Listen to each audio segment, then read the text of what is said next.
she learned to walk in a yurt in Mongolia. That's pretty cool. Yeah. Her first step was in Mongolia.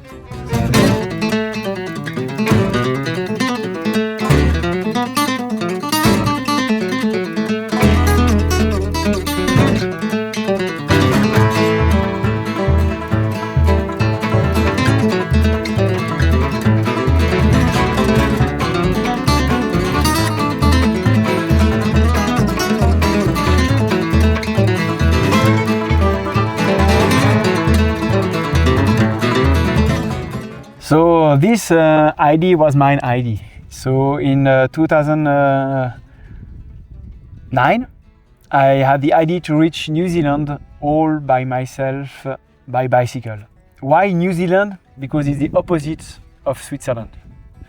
And I wanted to live for about 3 years. And just 1 year before I wanted to leave, we met together with Selin. And we spoke about my project. And she asked me, can I join you?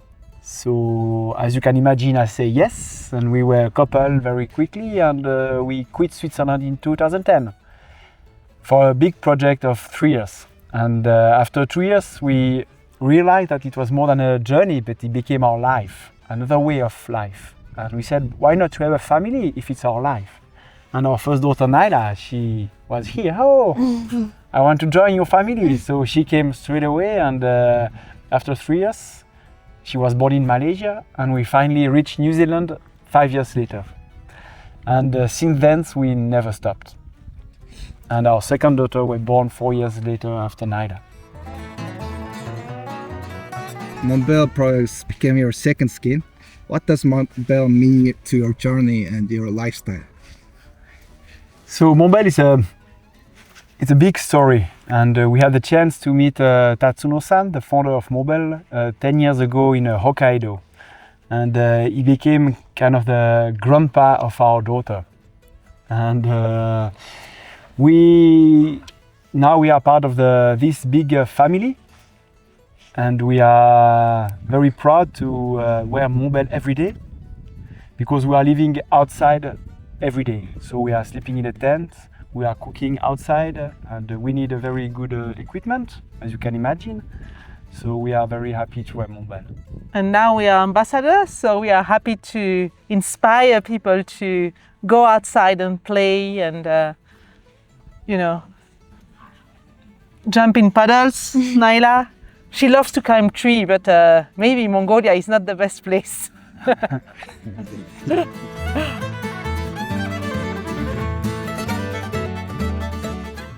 Now we arrived from Russia, it was in November, so it was quite challenging to cross Mongolia by bicycle in winter. So we were only the two of us, and we tried to cycle from Bayanolgi all the way to Ulaanbaatar. But it was too cold, we were not well prepared with the equipment. So at one point we jumped on the truck and we arrived in Ulaanbaatar. So we had both sides for me. We saw the first part was the expenses, the amazing landscape, and the blue sky that helped us to cycle across when it was really cold.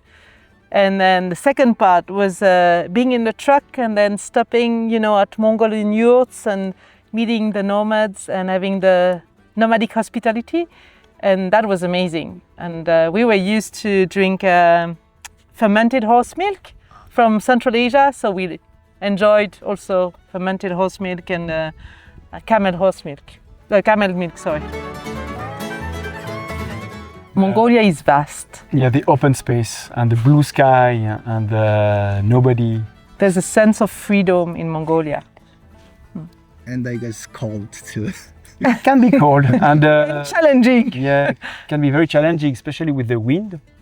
And in some places, like crossing the Gobi Desert with the water, so we needed to carry a lot of water between two city or water points. So it's more challenging. It's more difficult than some other country, but we love this kind of freedom and open space.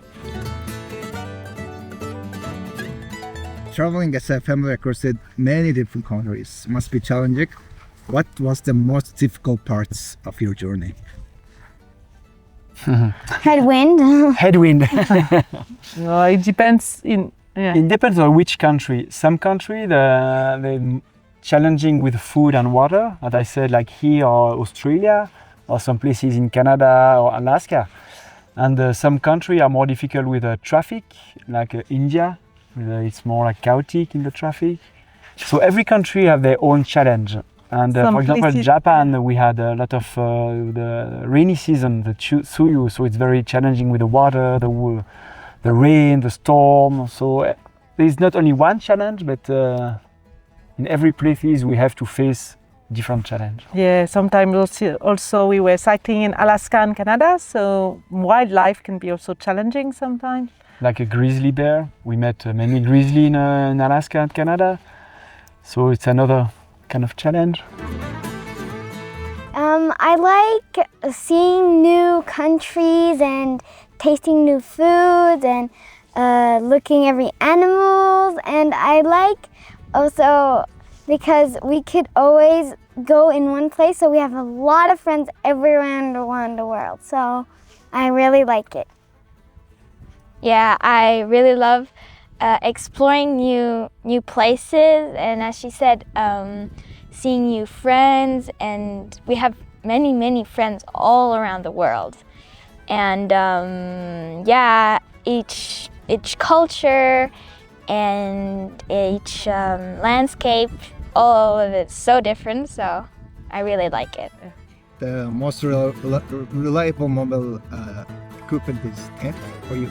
No. Most available, but that's one of the things we really, But of course, all the jacket, all the clothes are very important for us. Yeah. So because we cycle in summer and winter, so to have a good down jacket for the cold season is very important.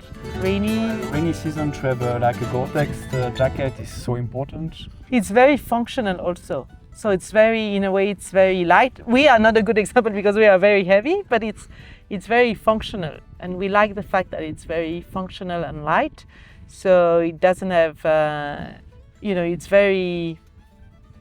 it's compact, but useful. Children need to go outside. It's so important. I know maybe in Mongolia it sounds a bit Normal, but in many places in the world now, children don't go outside anymore, just because city and screen, and now more and more scientific studies are showing that children need to go in nature for their brain to develop. So nature is very important, not only for adults, not only for outdoors lovers, but also for children. So going outside, playing outside, learning from nature is very, very important. So, just go, enjoy.